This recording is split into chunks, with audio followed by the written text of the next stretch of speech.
the text that we're going to look at, I think this next video that I'm going to show you is so appropriate about a man's life that actually is going to be played out in the movie theaters in December, as there's going to be a major motion picture released of his life. And I'd like you to just take a few minutes and watch this in the context of this weekend's holiday weekend, as well as the passage that we're going to look at. So let's watch this. A World War II veteran who is still very much with us, a veteran remarkable for what he endures, and remarkable as well for the forgiveness he extends toward his former tormentors. Chip Reed has his story. The house is full of antiques, including me. So what else do you have here? This is a Japanese copy of the samurai sword that they decapitate you with. 95-year-old Louis Zamperini's home is too little to hold memories of a life so large. There are the trophies honoring his athletic accomplishments. Well, these are the 5 torches I carried. So these 5 torches you carried in 5 different Olympic ceremonies. Right. And then there are the souvenirs from the prison camps where he spent 2 years of his life. This is the fork I used. It's the bamboo fork. An old belt buckle he still wears. I'm surprised the Japanese didn't take it away from me because they were short of brass. But Louis Zamperini's story was pretty much ancient history. An elderly man waving in a parade. Until a best-selling book reminded the world of his harrowing tale. His first fame came when he was just a teenager.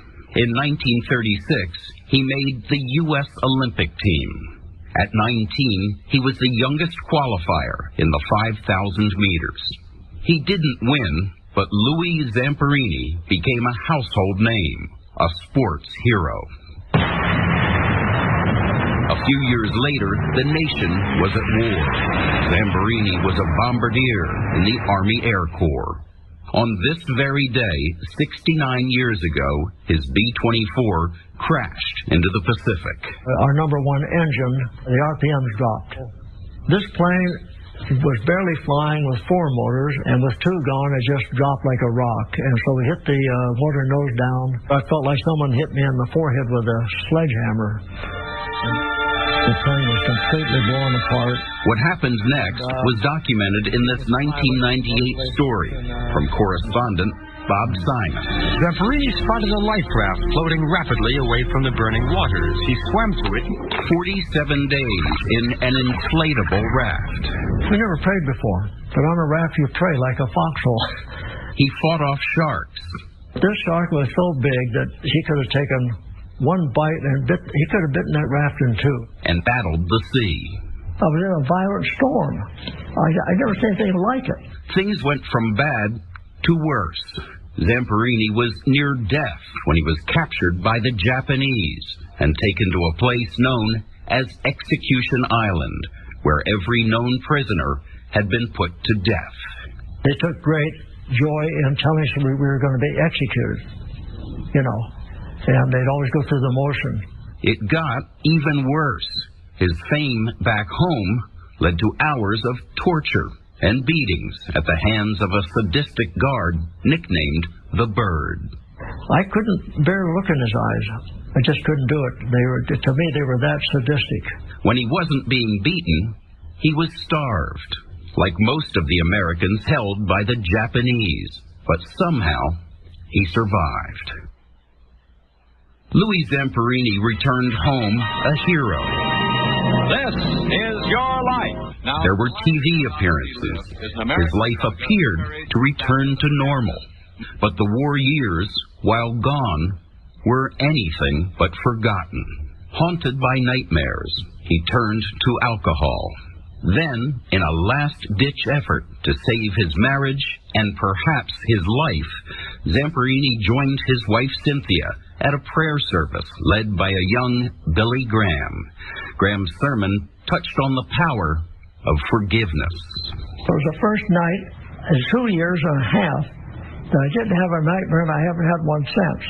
So the forgiveness, it was a complete healing factor in my life. which is why Zamperini decided to commit himself to a lifetime of forgiveness. And that meant he had to go back to Japan to see the prison guards who'd tried so hard to destroy him.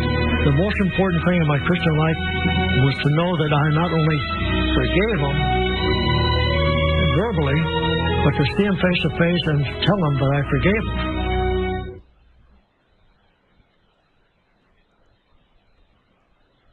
Two days ago, 97 years old, Louis Zamperini passed away and went on to be with the Lord. And I felt it was appropriate to show that video.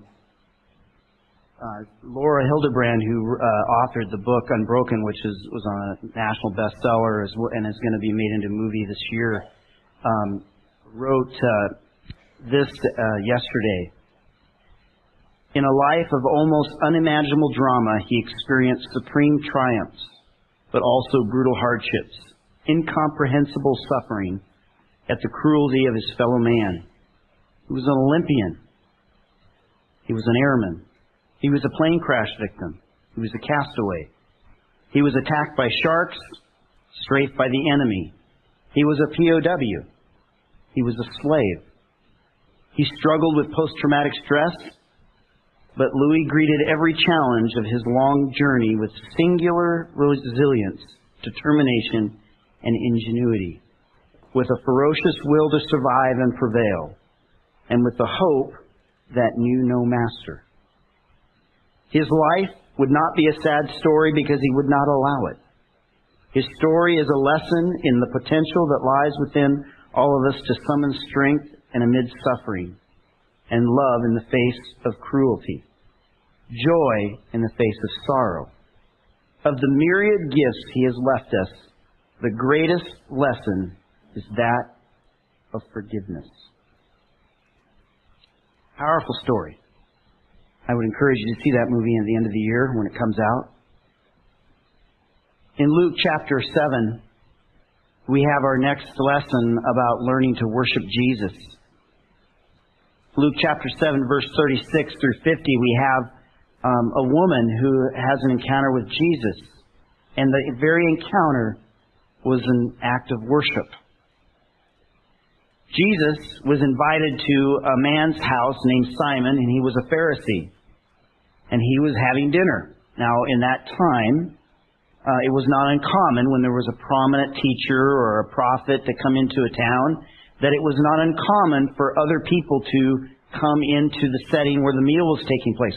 I've actually experienced that in other countries, where I was invited over to so-and-so's house for dinner, and lo and behold, the entire village is there watching me eat with our host, and everybody else is standing around watching us as we talked.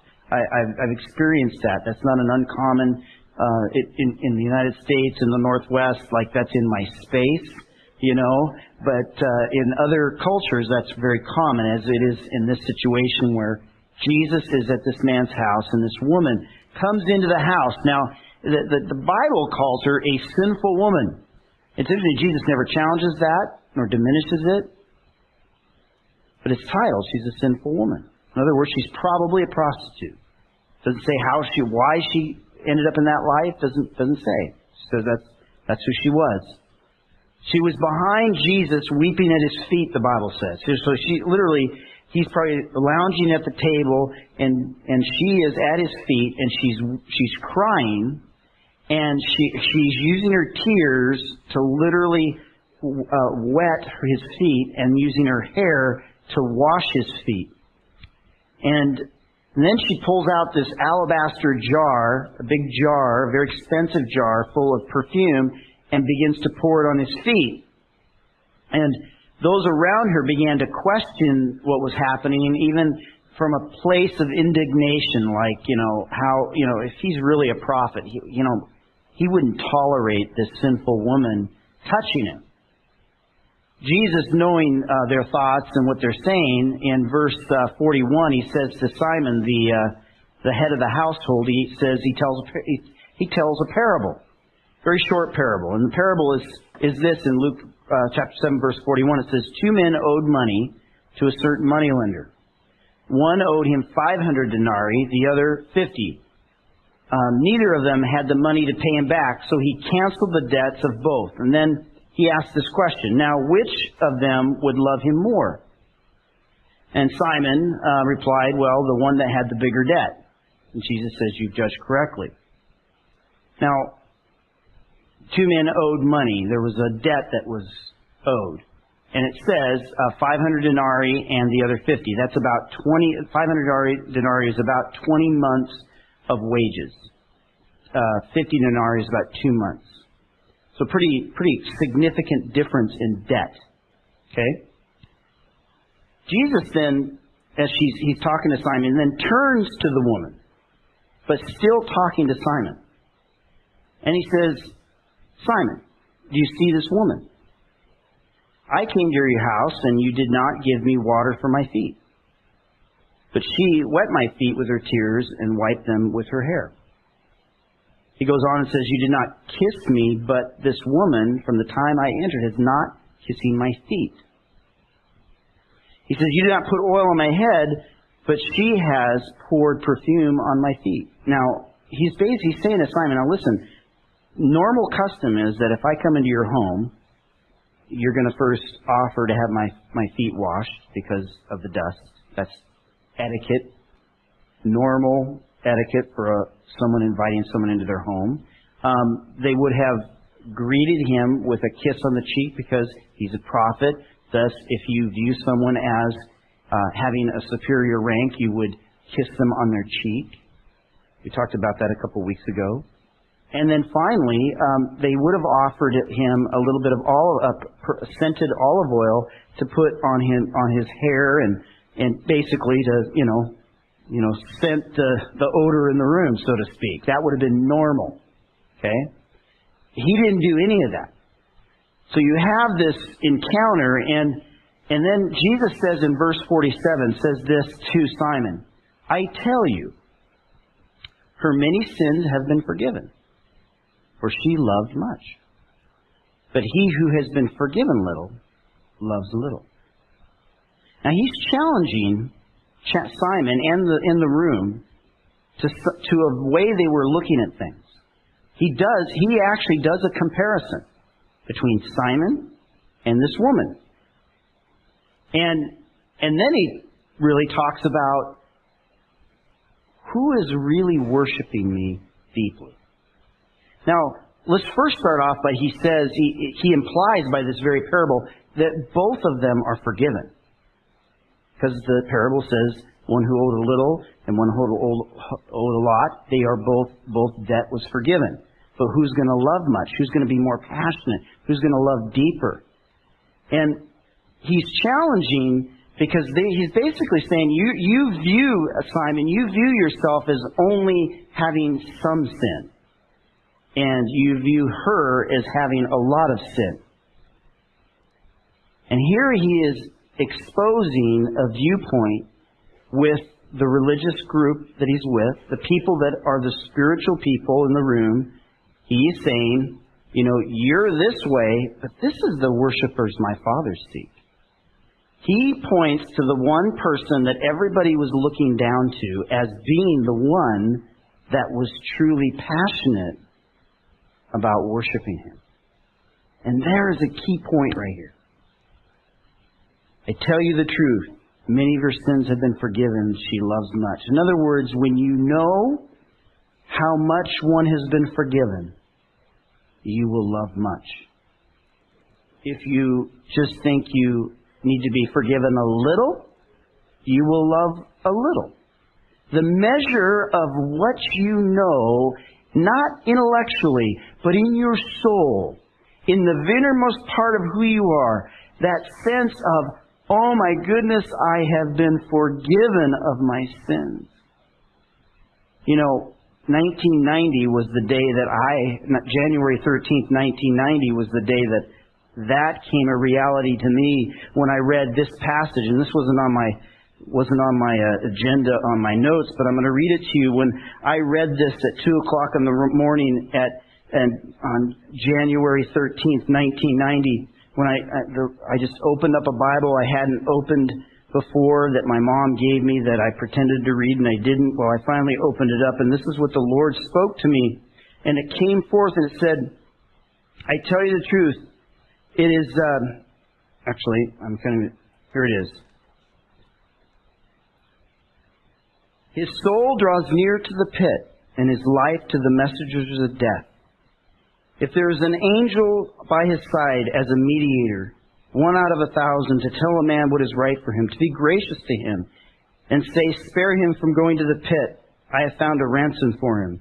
Then his flesh is renewed like a child's and restored like in the days of the youth. He prays to God and finds favor with him. He sees God's face and shouts for joy, and he's restored by God to his righteous state. And then he comes to men and says, I sinned and perverted what was right, but I did not get what I deserved. For he redeemed my soul from going down to the pit, and I will live to enjoy the light. And there was more to it. But that was a moment where I realized that God had truly forgiven my debt to him.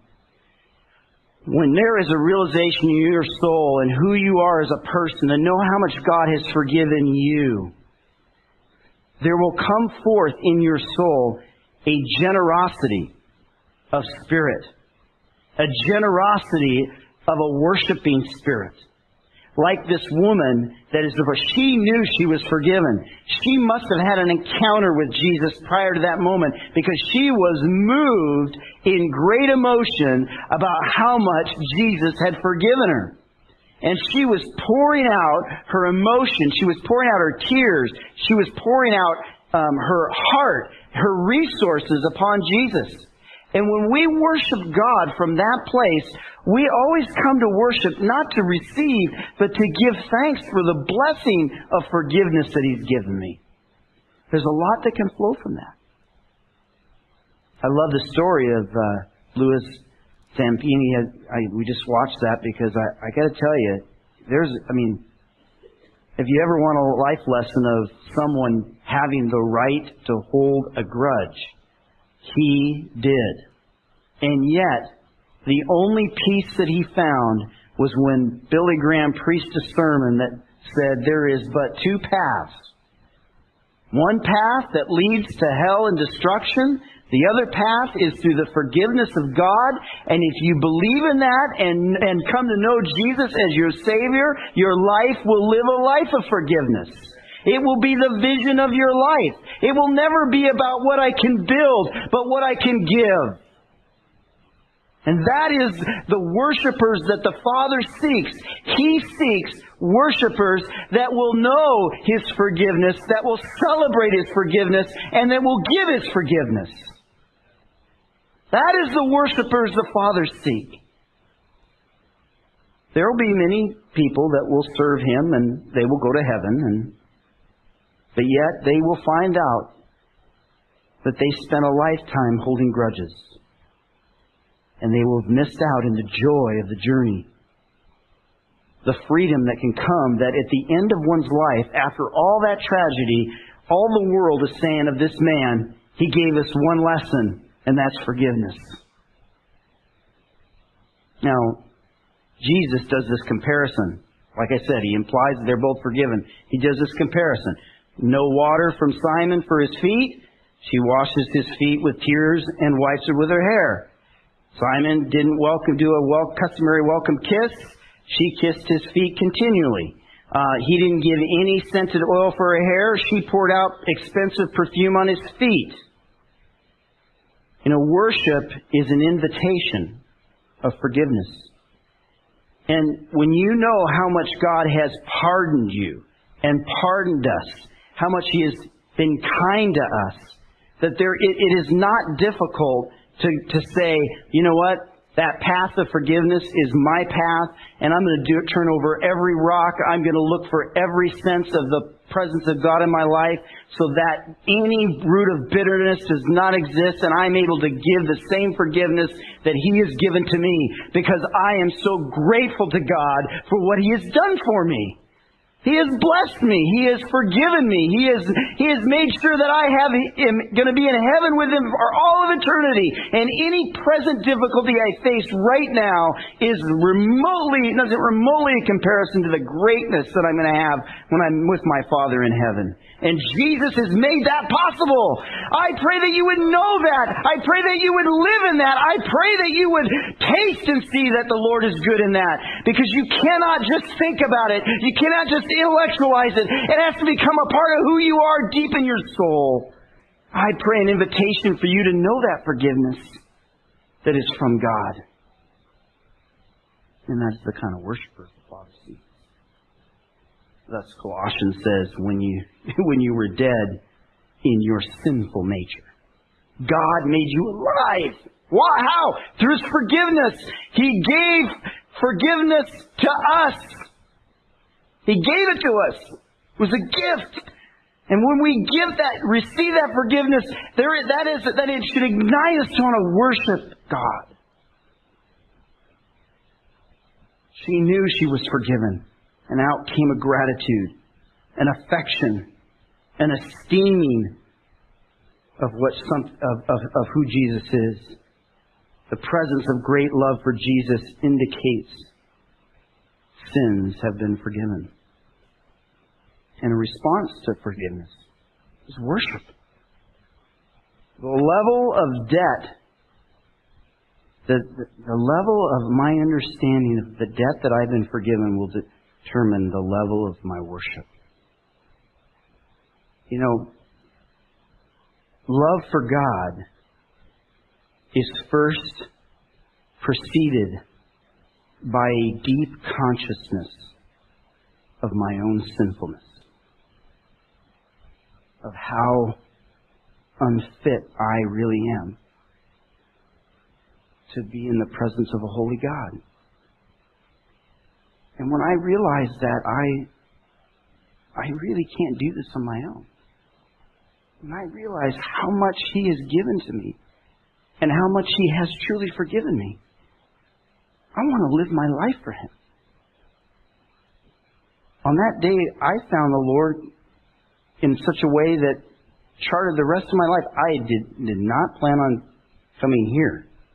On that day, it was not on my agenda when I found the forgiveness of God, and out of that, He led me here. But I'm going to tell you, when that happened, there was no plan B. There's been times where I've wondered, can I make it? But I'm going to tell you, when you find that forgiveness of the Lord, there's no plan B. There'll be many people who will journey with you in life, and they will find a plan B, and it'll break your heart.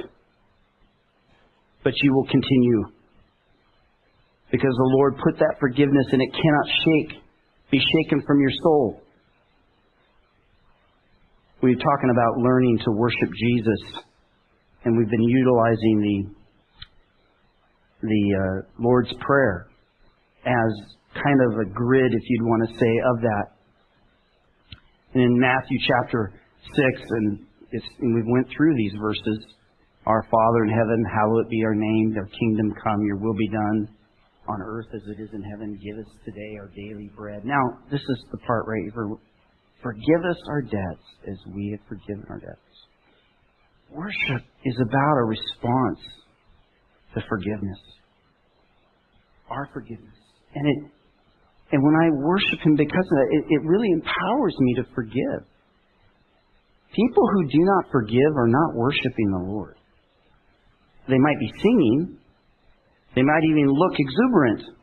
But if they're holding bitterness, I'm just of the belief it's impossible to worship the Lord from your heart and your soul and hold a grudge. It's not possible. So if someone is, they're really not. Because if you're really worshiping God, you realize that is so small in comparison to the debt that He's paid for me, and I'm going to forgive. Now, Louis, he tried to go back and look the really bad guard in the eye, and he'd forgiven him. And that guard refused to meet with him for the rest of his life. He died in 2003.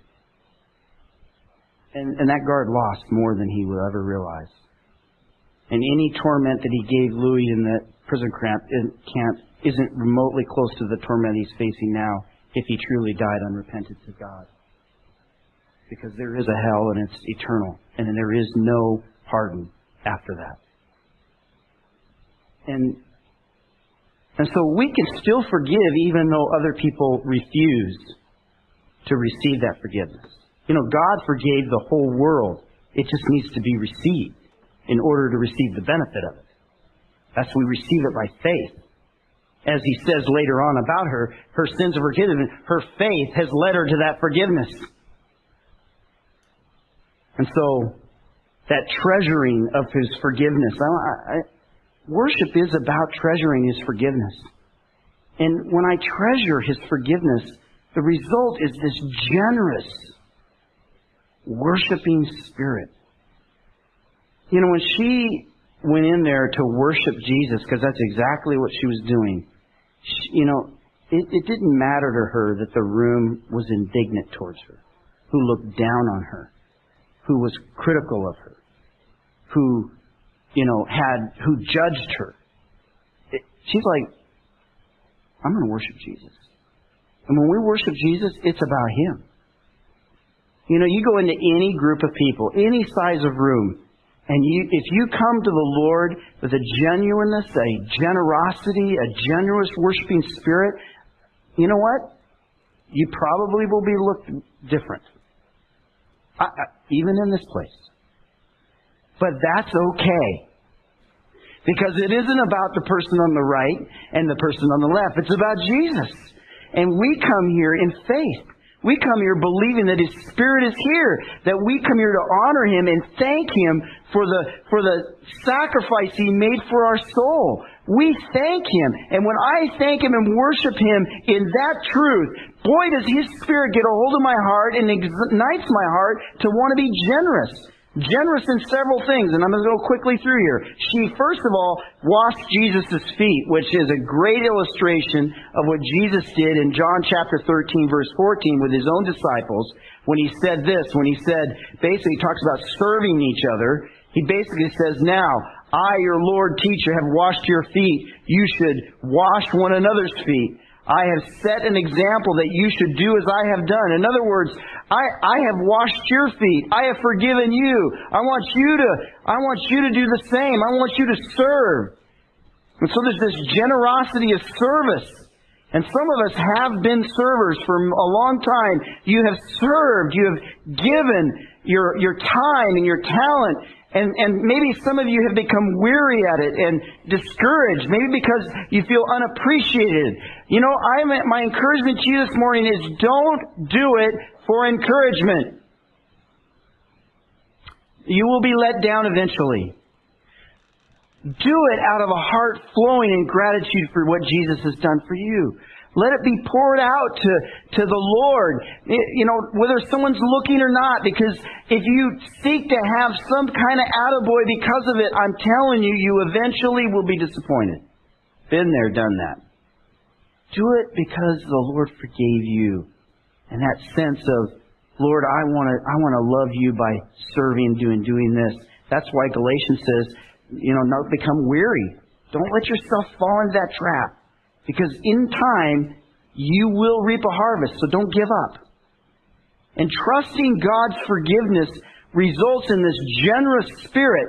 And when I have that generous spirit, because I know how much He's forgiven me, I become aware in an increasing measure of how much He has poured His love into me.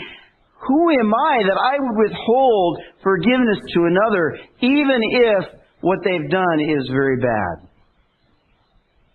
That's why Ephesians chapter 4 says, get rid of all bitterness, forgiving each other just as Christ forgave you. As you have experienced that forgiveness, give it and forgive. It will not change that other person. Only God can change that other person. But you can forgive them and not hold on to bitterness. They may not have a relationship with you anymore, but you can still forgive them. Don't let that hold you back. Because what it'll do is it'll warp your view of the world. One of the worship involves our emotion. She was crying. She was tearfully exuberant. She was emotional in her worship. And nothing will stifle that affection more than unforgiveness. It'll just squash it, and it'll become an intellectual exercise, and then it'll become a critical exercise. A spirit of criticism will begin to grip your mind and your thoughts, and you'll begin to see all that is wrong with things instead of all that is good in things.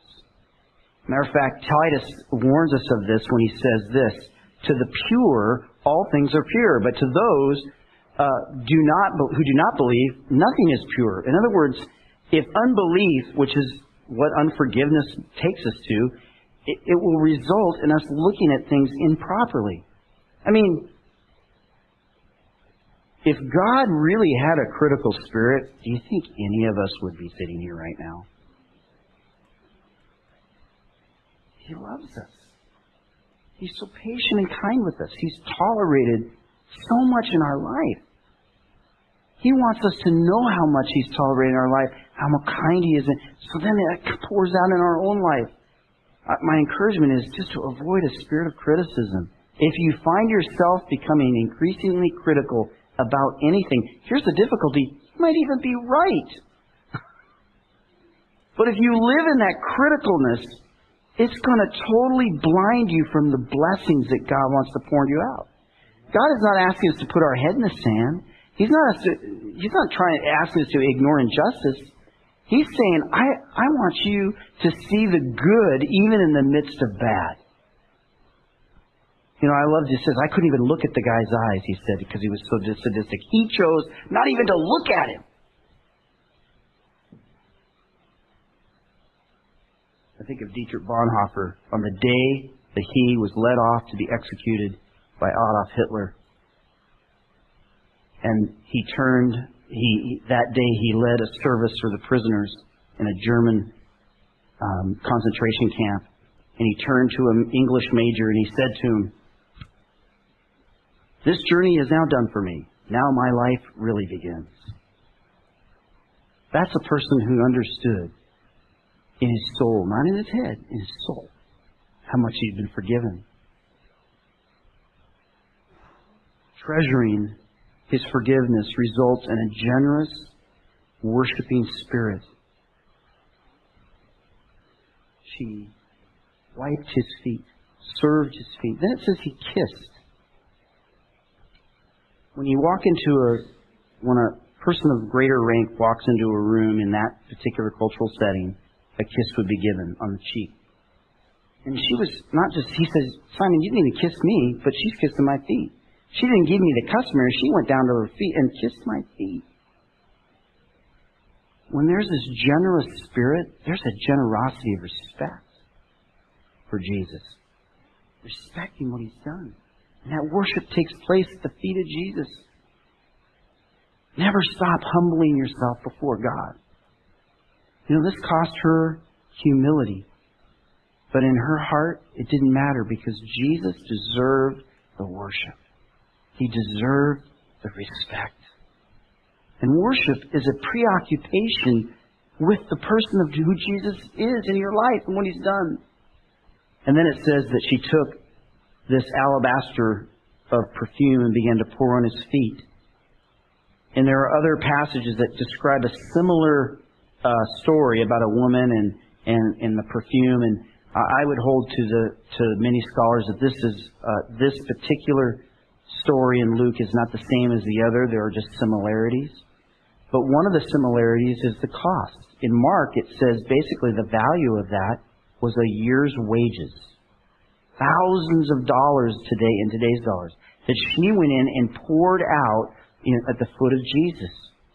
She just poured this out as a drink offering, she was pouring her resources out to Jesus. And I think it reminds me of what happened with Jesus in the temple when he was standing with His disciples and there was this widow that came in and just gave a penny in the offering, and then this very wealthy man came and gave a large sum, and Jesus turned to His disciples and said, "Who gave more?" Of course they said the rich guy, and He said, "No, you're correct. You're incorrect. It's the widow Because she gave out of her poverty and he gave out of his wealth. Now, he didn't diminish the gift the rich man gave. He just simply says that God measures things and weighs things differently than man does. And when you pour out your resource, like she was just pouring out, you know what? She gave everything to Jesus on that day. She gave her life, her humility, and her resources. We're going to close this service with communion. Appropriate, but celebrates what Christ has done for us and forgiven us. Some Christian traditions call it the Eucharist, which is thanksgiving, a thanking God for what He has done. And so I'm going to ask the ushers to prepare to pass out the communion tray and ask the worship team to come on up. And we're going to close our service with communion. And I believe if you come to the Lord's table in faith, if you choose to come in faith, this is what can happen. Hear me. The Holy Spirit can encounter your soul and reveal a new measure of His forgiveness in your life. And that will produce a greater measure of generosity in worship in your life. But you must believe. You must believe. And so as the ushers are coming forward, I'm going to have Shane lead us in a song, and then we'll take together. I want to invite anybody who desires to come in faith to partake in communion with us. And so let's sing the song, and then we'll take it together in just a moment.